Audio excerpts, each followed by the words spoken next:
Have you ever paused an old, degraded VHS tape, right? Yeah.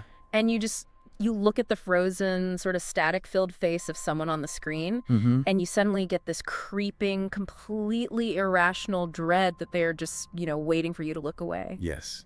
It is a profoundly unsettling feeling, honestly. It really is. It's that instinctual shiver you get when the barrier between the watcher and the watched feels, well, momentarily thin. Right, like it could break. Exactly. Yeah. It is just magnetic tape and light, right. Yeah. But your brain misfires. Yeah. It suggests that maybe, just maybe, the recording is actually aware of you.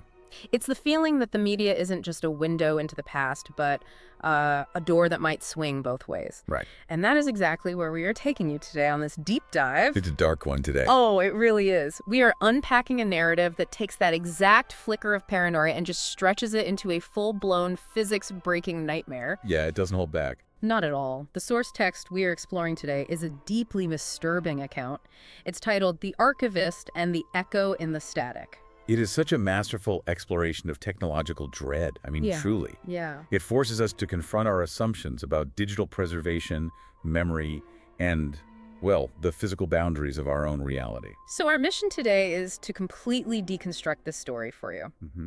It revolves around this archivist named Elias. He's a man who specializes in obsolete technology. Right, the really old stuff. Exactly. He spends his life cataloging dead media, and he stumbles across this mysterious, completely unreleased children's broadcast from 1984. Which is never a good sign in these stories. No, never.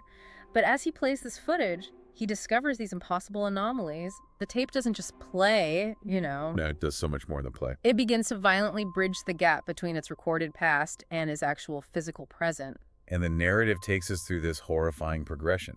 We watch as the very boundaries of Elias's physical reality just begin to dissolve. It's terrifying. It leads to this metaphysical entrapment, where modern life is literally overwritten by the haunting, distorted data of a forgotten era. Overwritten. That word just gets me. Right? It challenges the inherent hubris we have about archiving the past. I mean, we assume we are the masters of the media we preserve. Right, because we have the files. Exactly. We have the control. But this text asks, well, what happens when the media decides to archive us? Wow. Okay, so to understand how Elias ends up being absorbed into a digital medium, we really need to look at the environment he built for himself, I think. Oh, the setting is absolutely crucial here. Because the story doesn't start with the monster jumping out of the closet. No. It starts with this incredibly dense, claustrophobic atmosphere. Elias is a digital archivist, and he's obsessed with what the text calls dead media. Mm-hmm. And he worked alone, at night, in a subterranean basement. The physical setting is our first really crucial data point. I mean, think about the architecture of a basement. Right. It is literally buried. It is completely disconnected from the natural rhythms of the world above. There's no windows. No sunlight, no weather, no ambient noise of the passing present. Right. By choosing to work in this subterranean space, Elias has voluntarily placed himself in a sensory deprivation tank for modern reality. And he fills that void with the sensory output of the past, which is so interesting. Yes, exactly. The text goes out of its way to describe the specific hardware running in this room. It's not just like a quiet laptop on a desk, Oh, far-fetched. He is surrounded by humming CRT monitors. The heavy ones. Yeah, those big, heavy glass tube televisions and computer screens. And there's this rhythmic click-clack of reel-to-reel audio tapes and film projectors. Well, let's break down the physical reality of that room. Yeah. Because the author is deliberately building a highly charged environment here. I definitely want to dig into that. So a CRT, right, a cathode ray tube, doesn't just emit light. Right. It actually fires electrons at a phosphor-coated screen. It's basically a particle accelerator in a box. Exactly. And when you have multiple CRT monitors running simultaneously in an enclosed space, they generate a high-frequency whine. Oh, that sound. Yeah, it's a hum that you feel in your dental work almost as much as you hear it with your ears. I remember that exact feeling from childhood, actually. I think we all do. You could walk past a television that was turned on but showing a black screen, and you still, you just knew it was on. Because the air around it felt heavy. Yes. You could run your hand an inch from the glass and feel the static electricity pulling the hairs on your arm. Precisely. That static charge creates an atmosphere rich in ozone. Like right before a thunderstorm. Exactly. It smells metallic. It feels alive. Yeah. Elias is sitting in a room absolutely saturated with this electromagnetic tension. Wow. And then you layer in the mechanical acoustics of his work. The text specifically highlights the opening sound of the story, which is the rhythmic click-clack of a film projector. It's a very comforting sound in a way. I mean, if you're into that sort of thing. It is. It's predictable, but it's also relentless, you know? It functions almost like a metronome for a hypnotist. Oh, that's a great way to put it. When you isolate yourself from the chaotic, unpredictable noise of the modern world, right? Yeah. And you replace it with the steady, mechanical heartbeat of a projector and the drone of high-voltage monitors. Mm-hmm. You induce a trance state. The brain just begins to synchronize with those external rhythms. So he's basically built himself a technological sensory chamber. He really has. I'm picturing this basement as a sort of purgatory for dead machines. Purgatory, yes. Or maybe like a museum of ghosts where Elias is the sole curator. I like that. Every machine in that room is technically obsolete, practically dead to the outside world, but he is constantly feeding them electricity to simulate life. That is a fascinating way to frame it. He is acting as a life support system for forgotten signals. Which really makes me wonder about his vulnerability here. How do you mean? Well, does his obsession with dead media make him the perfect target for what's about to happen? Ah, I see. It feels like he's already living half his life in the past anyway. Yes. If a supernatural anomaly is trying to build a bridge from 1984 to the present day, Elias has essentially laid down the foundation and poured the concrete for them. Consider the role of a medium in traditional spiritualism, right? Okay, yeah. A medium is someone who sits in a darkened room, separates themselves from the daily world, and actively invites voices from the other side to speak through them. They hold the seance. They provide the conduit. Elias is operating as a technological medium here. Wow, yeah. He has gathered the ritual objects, the unmarked canisters, the decaying tapes, the phosphor screens. The altar is set. And he brings the focused intent of an archivist who just desperately wants to uncover what has been lost. He wants to find the lost things. Yes. But the terrifying inversion of this story is that the lost thing was actually waiting to find him. Exactly. The ritual is complete the moment he takes the unmarked canister he discovers, threads the film through the projector's complex series of gears and sprockets, and hits play. No turning back after that. None. The comforting, hypnotic metronome of his sanctuary is immediately shattered by the deeply unsettling reality of the broadcast itself. The broadcast is an unreleased children's program called The Whispering Woods. A great title for a horror story. It really is, and the way the source text describes the visual and auditory profile of this show, it just makes my skin crawl. It's viscerally upsetting. It defies the laws of physical media right from the first frame. The author uses this brilliant juxtaposition of sensory details to signal to the reader, and to Elias, of course, that this is not a normal piece of recovered media. Right. It is an anomaly disguised as a recording.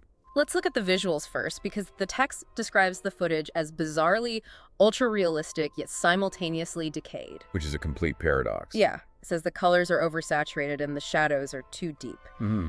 I'm having a hard time visualizing how something can be both ultra-realistic and rotting at the same time. It's hard to wrap your mind around. Because if film is decaying, shouldn't it be blurry and hard to see? How does that physical paradox even work?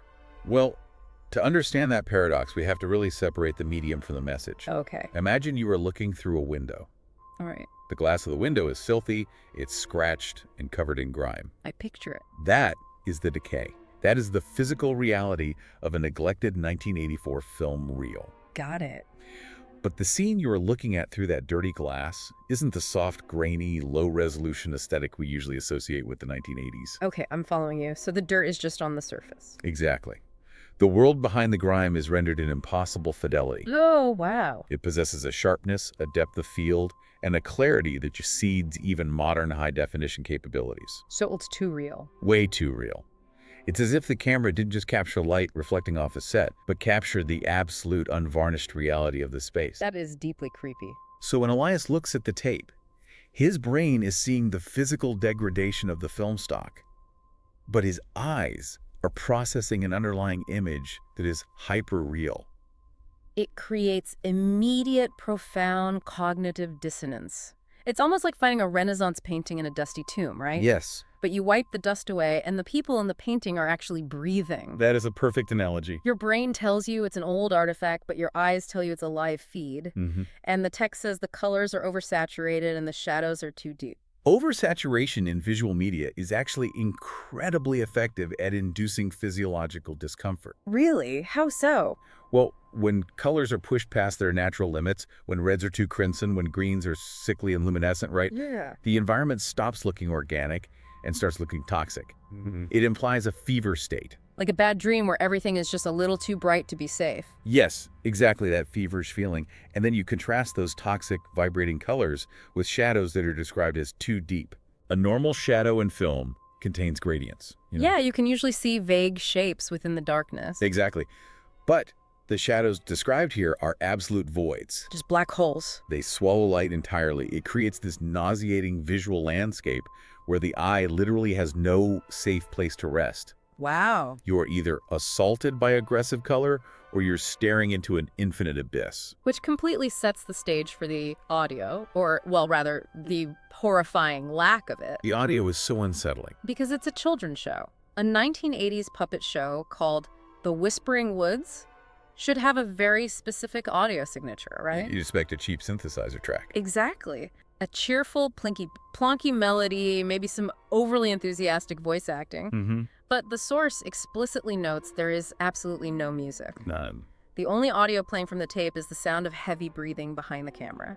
The removal of expected auditory cues, it basically strips away the protective layer of genre. Yeah, you don't feel like you're watching a kid's show anymore? Not at all. By stripping away the music, the anomaly removes the illusion that this is a piece of entertainment. It isolates the viewer. In a dead, silent space, yes. But the inclusion of the heavy breathing is what elevates the dread into something actively predatory. It completely changes the entire spatial relationship of the video. What do you mean? Normally, when you watch a show, you just assume the space behind the camera is a sterile, professional environment. Right. There's a director, a camera operator looking through a viewfinder, maybe a script supervisor. Yeah, it's a safe zone. But the sound of heavy respiration shatters that safe zone completely. It really does. It implies a solitary, physical, perhaps exhausted or highly agitated entity holding the camera. Oh, that makes it so much worse. It transforms the perspective from a professional broadcast into the deeply uncomfortable intimacy of a stalker's home movie. That's exactly what it feels like. The presence behind the camera becomes the monster of the scene, and we never even see it. We just hear it struggling for air. See, I want to push back on the idea that Elias is just cataloging a lost piece of television history here. Okay, what's your theory? Based on the hyperreality, the toxic colors, and the stalker breathing, I don't think this was ever meant to be a children's show. Interesting. Because calling it an unreleased broadcast suggests it was made for a network and just got shelved, you know? Right, like a failed pilot. Yeah, but this doesn't feel like entertainment that failed. It feels like a trap. A trap constructed out of specific cultural signifiers. Yes. My mind immediately goes to the anglerfish. Oh, I see where you're going with this. You know how the anglerfish lives in the pitch black of the deep ocean? And it dangles this glowing, fleshy lure that looks like a little tasty worm? It uses the aesthetic of food to draw in its prey. Right. The Whispering Woods is an anglerfish lure. It wears the skin of a retro puppet show because it knows that's exactly the kind of dead media an archivist like Elias won't be able to resist. Wow. It's a predator disguising itself as a puzzle. That analogy cuts right to the heart of the text's theme of metaphysical entrapment, truly. It's terrifying. The anomaly uses Elias's own curiosity as the bait. And the centerpiece of that lure is the puppet itself. Oh God, the puppet. The puppet is named Nevermore, and it is described as a mangled crow. Such a specific choice. First of all, a crow is already a heavy symbol, right? Scavengers, omens of death, creatures that pick at corpses. Very honest. But a mangled crow puppet in a children's show? That's aggressive. It is.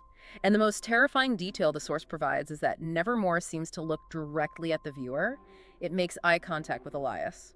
Let's analyze the mechanics of that eye contact, because it represents a complete violation of the rules of recorded media. Yeah, it breaks every rule. A puppet is inherently an object of the uncanny valley. Mm-hmm. It is dead matter fabric, plastic, wire that is manipulated to mimic life. We know it is inanimate, yet it moves and speaks. Which is creepy enough on its own. Right.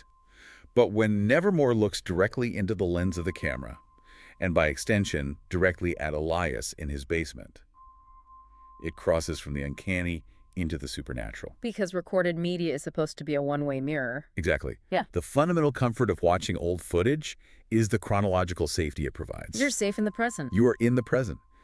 The subjects on the tape are trapped in the past. You can observe them, but they cannot observe you. Right. The one-way mirror protects the viewer. When Nevermore makes eye contact, that mirror shatters. It breaks the glass. It suggests that the puppet is not a recording of an event that happened 30 years ago. It suggests the puppet is aware, in real time, of the person watching it. It's looking right through the glass of the television tube. The subject of the film is no longer passive. It has agency, and it is evaluating its audience. Which perfectly bridges us into the actual turning point of the narrative. The glitch. Right. Because up until this moment, you could argue that Elias is just watching a highly disturbing avant-garde or maybe cursed piece of art. If he turned off the projector right then, it would just be a creepy story about a weird tape. But he doesn't. But he doesn't. And the cape doesn't stay confined to the screen. It begins to actively interact with his current reality. Yes. We are about to witness the anatomy of an impossible glitch. This is where the narrative shifts from psychological unease to a literal fracturing of the physical and temporal laws governing Elias's world. It goes off the rails. The boundary between 1984 and the present day just collapses. The source outlines this sequence of events so methodically, which somehow makes it worse, I think. It's very clinical. Elias is watching the tape. In the background of the 1984 set behind the mangled crow puppet, a door opens. A figure walks past a window on the set. But the figure isn't an actor in a costume. It is a figure identical to Elias. His exact double. And he isn't just a look-alike. The text specifically notes that the figure is wearing Elias's exact modern headphones. The introduction of an anachronism is a really powerful tool for generating cognitive dissonance. Yeah, it breaks your brain a little. An anachronism is something entirely out of its proper chronological place. If you see a digital watch in a movie about the Roman Empire, your brain flags it as an error. Right, like a coffee cup in a fantasy show. Exactly. But this isn't a sloppy production mistake.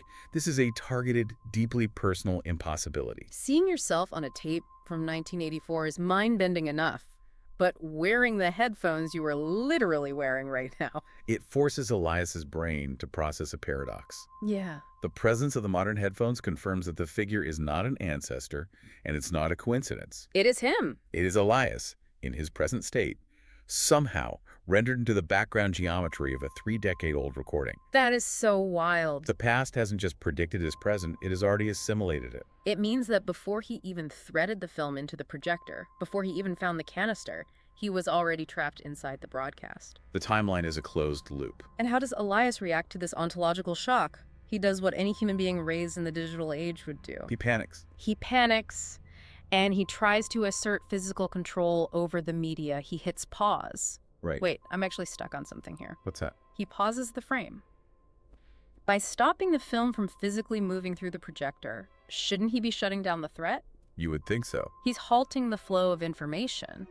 But the text says that despite the frame being paused, the mangled crow puppet slowly turns its head toward Elias's present-day camera. Why does pausing the tape make the situation so much worse? To understand why the pause button fails, we really have to look at the metaphysical logic the anomaly is operating under. Okay, lay it on me. When Elias pauses the projector, he successfully stops the physical medium. The film reel stops spinning. Right. The background of the 1984 set freezes. The doppelganger in the window locks into place. He has stopped the recording. Okay, I'm with you. But Nevermore is not part of the recording.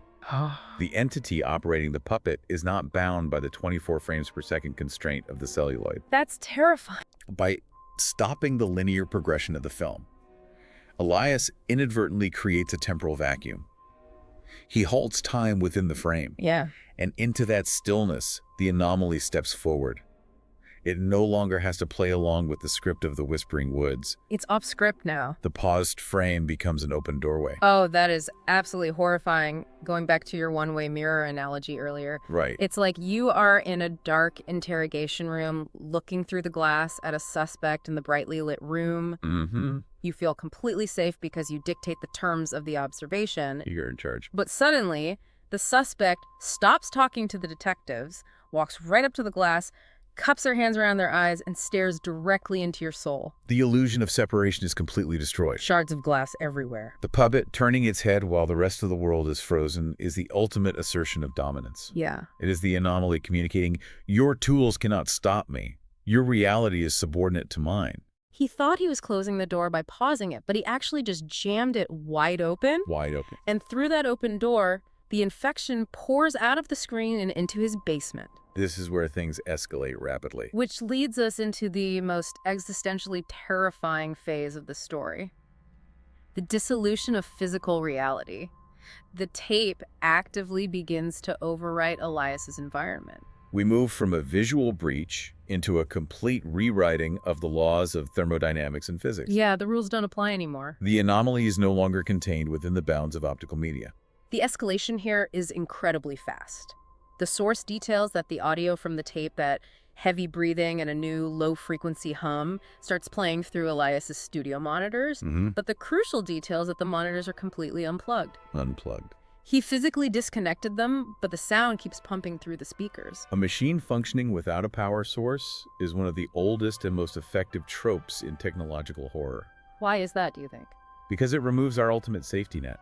Right. If the TV is scaring you, you rip the cord out of the wall. That is the universal off switch. Exactly. If the electricity is gone, the machine is dead. But when the monitors continue to broadcast without electricity, it signifies a paradigm shift. It's running on something else. The energy powering this event is no longer electrical. It is anomalous. The media has bypassed the hardware entirely. Wow. It is now running directly on the software of the physical universe. And the sound it's broadcasting is highly specific. The text describes it as a low-frequency hum, specifically 19 hertz, and explicitly calls it the ghost frequency. It says this hum causes intense physical unease in Elias. The author's use of the 19 hertz frequency is a brilliant manifestation of acoustic assault. It's a real thing, right? It is. Within the logic of this narrative, infrasound frequencies below the normal limit of human hearing, which is around 20 hertz, acts as a physical weapon. That makes sense. You don't necessarily hear a 19 hertz tone with your eardrums in the traditional sense. You experience it as a wave of barometric pressure. You hear it with your skeleton. You feel it in your chest cavity. Precisely. The text notes it causes intense physical unease. This isn't just fear, it is a biological reaction. Your body is rejecting it. Low-frequency sound waves can cause the internal organs to literally vibrate. Oh, that's awful. It induces hyperventilation, nausea, a sudden spike in cortisol, and a profound primal sense of sorrow and dread. So it's breaking him down. The anomaly isn't just scaring Elias with a creepy image. It is weaponizing acoustic physics to physically vibrate his biology and induce a state of absolute terror. It is tenderizing the meat, so to speak. It is dismantling his physical resilience. And as his body is being assaulted by this ghost frequency, his environment begins to degrade. This is the wildest part. The source states that the physical walls of Elias's basement begin to look like low-resolution textures. And this triggers Elias's horrifying realization. He is not watching a recording. The recording is rendering him. It is overwriting his reality with its data. This is the philosophical core of the horror, the concept of rendering reality. I really want to dive deeply into this because as someone who plays a lot of video games, the language here hits very close to home. Oh, please do. Let me try an analogy to unpack what Elias is experiencing here. Go for it. When you play a massive open-world video game, right there, you are the player sitting in the real world holding a controller. Right. You look at a screen that displays a 3D environment rendered by a computer's graphics card.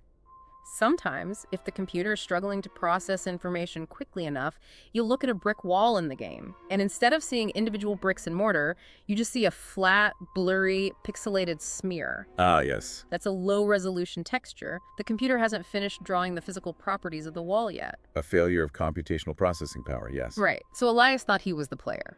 He thought he was the human being sitting in base reality looking through a screen at a digital artifact. But he's not. No. Suddenly, the actual physical drywall and concrete of his basement begin to blur and pixelate.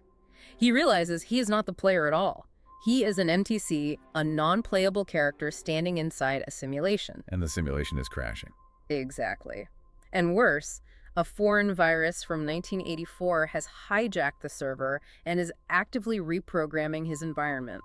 That analogy perfectly encapsulates the existential terror of the scene. It's so unsettling. The term rendering implies an active mathematical process. Right. A computer renders an object by calculating its geometry, its lighting, and its textures, frame by frame. When the text says the tape is rendering Elias, it implies that physical reality is not a fixed, absolute state of matter. Which goes against everything we know. It implies that atoms and molecules are simply the high-resolution textures of our specific universe. Which means they can be downgraded, they can be compressed. Exactly. The 1984 tape of The Whispering Woods is acting as a superior operating system. It's taking over. It has breached the firewall of Elias's reality and is now monopolizing the processing power of the universe. It is redrawing Elias's physical basement into its own degraded, decayed digital format. Just think about the sheer mind-breaking horror of that for a second. It's hard to fathom. Imagine sitting in your room right now, listening to our voices, and you reach out to touch the wooden desk in front of you. You expect it to be solid, fibrous, real, but as your hand gets close, the wood grain pixelates into flat, oversized blocks of color. Like reality is failing. The physical matter of your world is being converted into obsolete digital code. It's not just that you are dying, your entire context for existence is being erased and reformatted. It is the ultimate loss of autonomy. You are stripped of your physical mass and reduced to data. So bleak. Which makes the climax of the story inevitable. We are moving from the dissolution of reality into permanent metaphysical entrapment. The final sequence of the story is pure nightmare fuel. Pure nightmare fuel. As his environment is degrading into these low-res textures, Elias tries to make one last desperate attempt at self-preservation, but it leads to a horrific physical transformation. The conclusion abandons any traditional survival narrative. There's no escaping it. No. It is a meticulous documentation of complete assimilation. Let's walk through exactly what the source says happens here. Okay. Elias lunges forward to physically destroy the tape. But as he reaches for it, his hands turn into static. Just static. He completely loses the ability to touch the physical world. He then looks away from the projector and into his professional studio monitor, and he sees his own reflection. But he's no longer sitting in his basement. The monitor shows Elias physically sitting inside the 1984 set of The Whispering Woods. The transition is complete. And it gets worse. Always. The mangled crow puppet, Nevermore, leans in closely to Elias on the monitor and whispers his name. Oh. The screen then abruptly cuts to a brightly colored technical difficulties card. Just like that? Just like that. In the real world, the text tells us the basement is left completely empty. And on the monitor, a new video file has appeared in the directory. The title of the file is The Archivist, Final Edit. There's an incredible density of meaning in this final sequence, beginning with the profound body horror of his hands turning to static. It's such a visceral image. Static isn't just fuzzy, it's chaotic noise. Visual snow, or static, represents the total absence of a coherent signal. Right. It is the raw, unformatted noise of the electromagnetic spectrum filling the void when there is no data to display. Like dead air. When Elias tries to assert his human agency by smashing the tape, the anomaly strips him of his physical integrity. His biology fails. He literally dissolves. He is transubstantiated from solid flesh and bone into electromagnetic interference. He loses his signal. Yes. He can't smash the tape because his hands literally lack the physical mass to interact with it. He is already half digitized. And this loss of physical signal is immediately followed by his relocation. Into the monitor. He looks into the professional monitor. Remember, a monitor in a studio setting is meant to display the output of your work. Right, you're observing. You look at it to see what you have created. Yeah.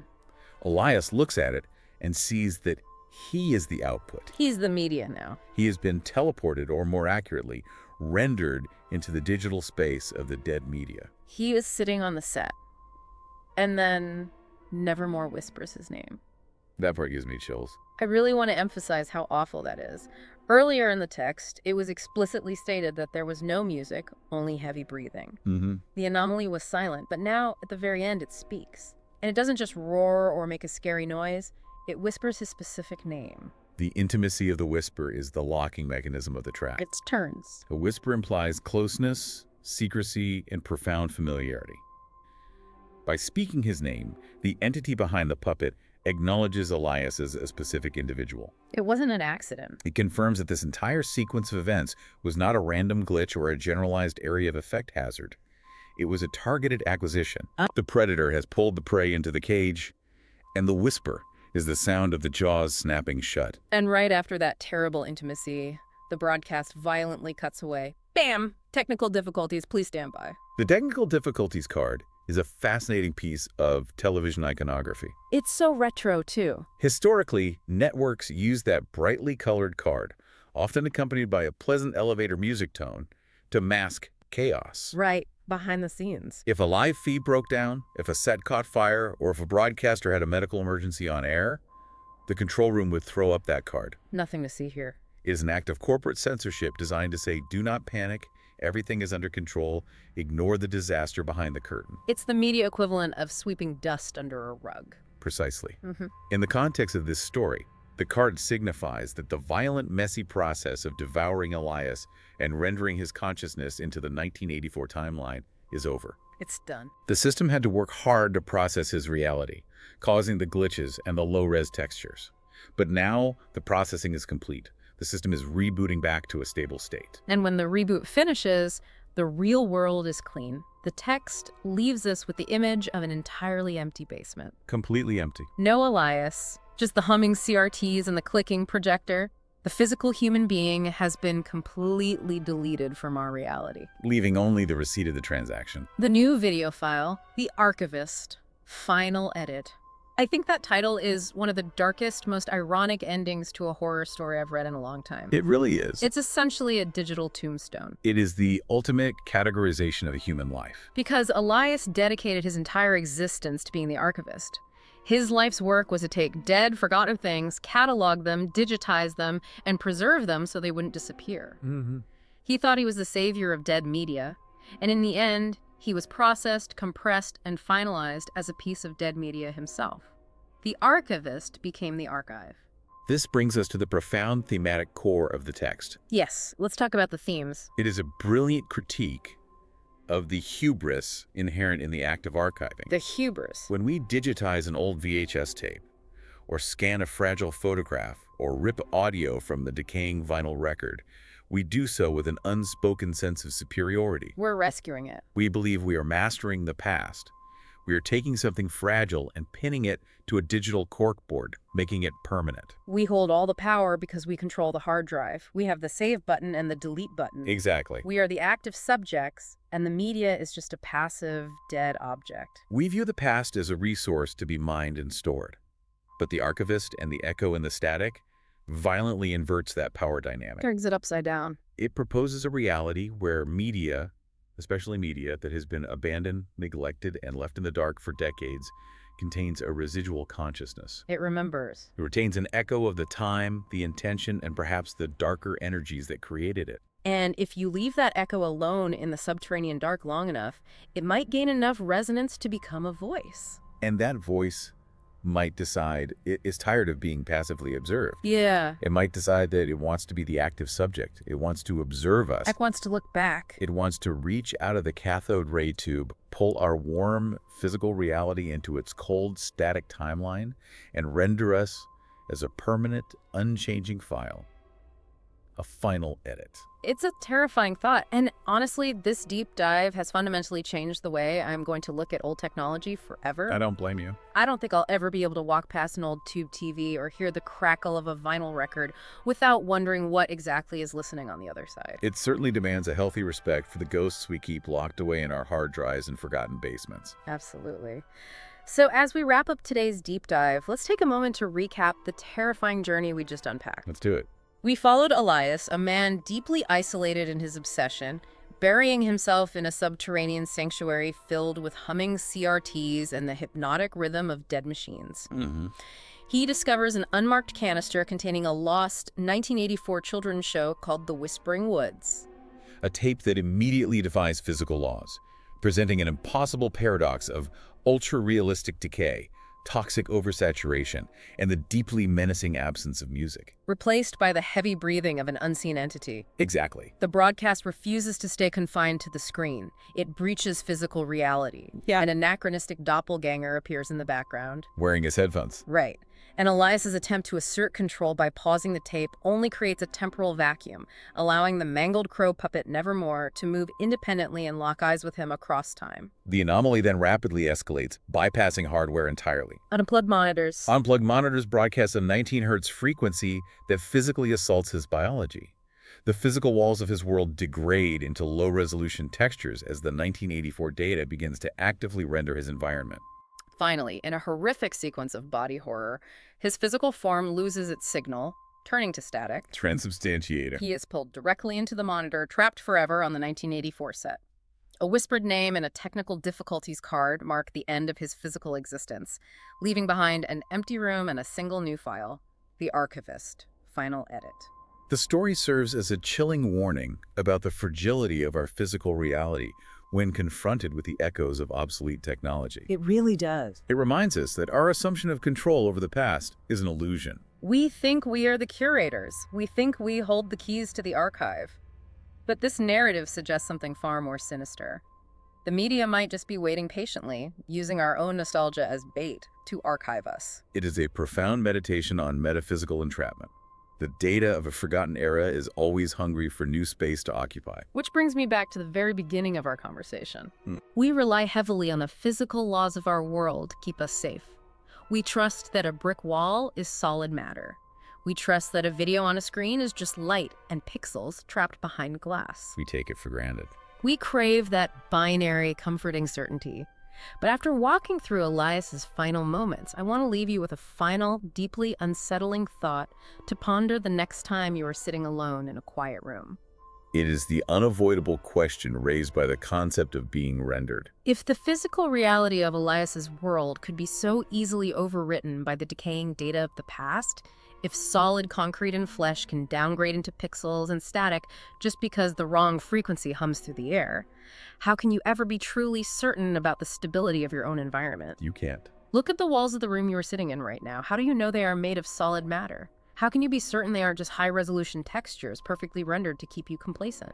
How do you know you aren't already the subject of a broadcast, just waiting for something, somewhere in the dark, to finally hit pause? A chilling perspective to end on. It has been an absolute pleasure dissecting the static with you today. We will leave you to sit with the echoes. Thank you for joining us on this deep dive.